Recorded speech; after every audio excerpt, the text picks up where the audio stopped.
as Trump goes into this speech about, maybe this will all be fixed by Easter, maybe everything will just be cured tomorrow.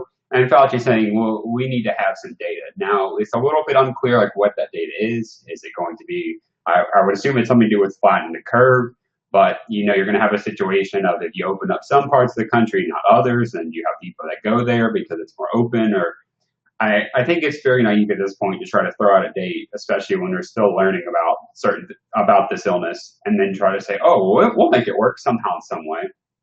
So one of the comparisons they like to throw out there today was comparing the U.S. to South Korea and say, in 8 days we've done more testing than in 8 weeks they've done in South Korea. Well, to be honest, those are night and day different situations. So South Korea, it was more or less caught early. It was largely centered around one church. So if you're able to do decent contact tracing, you're kind of identifying where that illness is, it's much easier to kind of step up and not need an overwhelming degree of testing.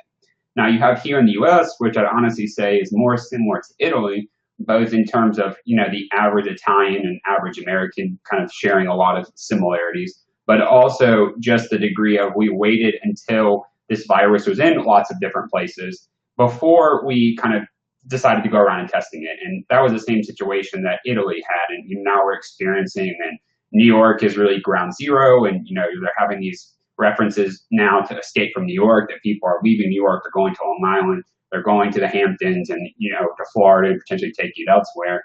And it's very kind of odd that they're just expecting people to, oh, well, if you get there, self-quarantine and hopefully everything will work out. That seems like a very naive solution.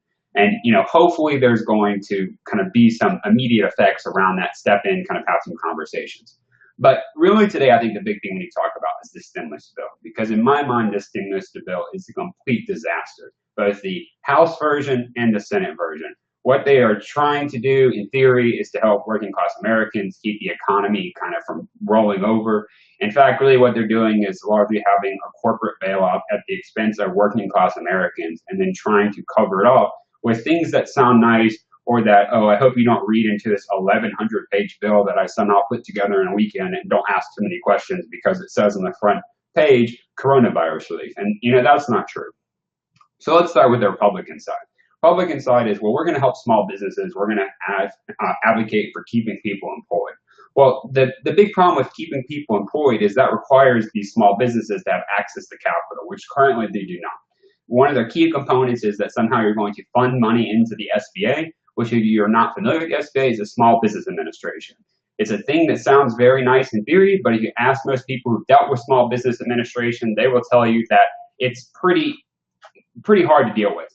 And to just rely on this institution is very naive and is, in my opinion, very short-sighted. The next thing that they're talking about is direct relief for families. And that, I believe, is amounted to, the numbers obviously change depending on your ask, but we'll throw out as an assumption, $3,000 for a family of four. Now here in Texas, the average median income for a family is about $60,000 a year or $5,000 a month. So I'm not exactly sure who is planning to step in and fill that gap of these people that are already living paycheck to paycheck to, make ends meet, ensure they have food, paying rent. It's one of these things that sounds nice, and it also is appearing to come off as a one-time direct relief versus a long-term solution, which is how do you get people back on their feet, and how do you make it so you're not choosing to go out to work, potentially infecting others, or keeping the lights on. And I think that's something that really needs to be addressed. The next thing that we're looking at is expanding unemployment. Unemployment systems throughout most of the states right now are already overwhelmed. There's so many people calling because they're unexpectedly off. There's not the infrastructure in place to support them.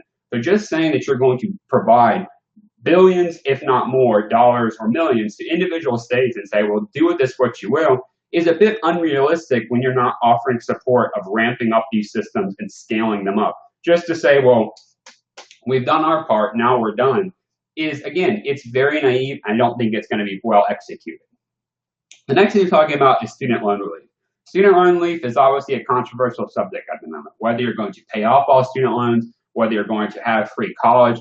But I think in the immediate short term, while again, we are discussing these issues, is instead of saying we're going to defer it, then have the government absorb at least some, if not all, of this cost for, I would hope, a 3-month period. And what this does is, again, as people are already dealing with different issues of being laid off, having concerns around kids from home, that these 2 or 3 months after we get through them, we can look back and say, okay, well, we made it through. Not just, okay, I just deferred all these payments. And even if they're interest free, they're still waiting for you when you get back and try to get back on your feet, which is really not, again, the situation that we need. Particularly, as I mentioned before, people are already going to be struggling to make ends meet, potentially racking up other debt or putting on credit cards. And so anything that we can do to help facilitate that and make that process and transition easier, I think is really the role of the government in this situation. And then the final thing that they're talking about is providing bailout or providing loans, not bailouts, to large corporations. Again, as I said yesterday, this is what Chapter 11 bankruptcy exists for, is allowing these companies to reorganize, get rid of terrible management, and create new opportunities for either investors or other management that come in. Using taxpayer dollars to bail out companies that are largely in this situation because they spent all of their reserves on buybacks and dividends is, again, rewarding bad behavior. When you're allowing your local restaurant, your local boutique, your local handyman to all go out of business for no reason at all and just pretend like, well, capitalism is tough. I think that is very wrong. And we saw what happened after 2008. Yes, certain companies more or less got saved, but they also came out much weaker than they would have been otherwise. And now you have a bigger problem now than you had then. So that's the main Republican side. On the Democrat side, you have essentially a laundry list of everything that's possibly a Democratic issue. You have expanding voting rights, which, again, as someone who is for having a conversation about voting rights, I don't think this is the time to have it. You have $300 million being for refugee relief, when opposed to just $15 million for American veterans affected by coronavirus.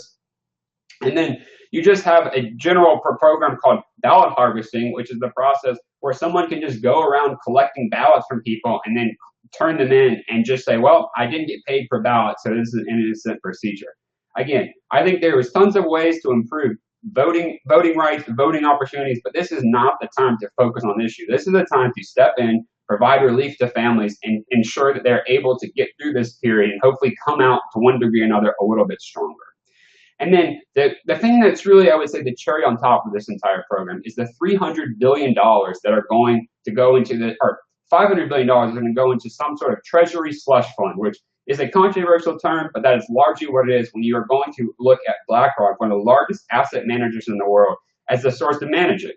And then you're going to say that there is oversight, when we all know that oversight will be gone in a month, if not in a week, when everyone moves on from the fact that you just gave all these corporations money and just said, well, again, well, we looked, it seemed fine, nothing to worry about.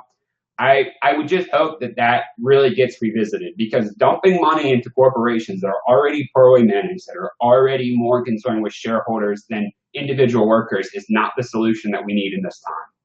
So with that, that's all we got for today. If you can do anything on your end, advocate for having short, concrete solutions, not these overarching bills, not something that sounds, oh, amazing, everything under the sun, but is really concerned with providing direct relief to families, keeping small businesses open, and making sure our commercial mortgage industry doesn't fall out from people not being able to afford. Because if you're not aware, rent is due April 1st, and right now we don't have a solution for that problem. And to all of the medical workers, everyone working in a grocery store, truck drivers, thank you for helping us get through this crisis. And everyone staying at home, doing your part to not affect others, a special thank you to you as well. So remember to smile. We'll see you tomorrow, and have a good evening. Thank you.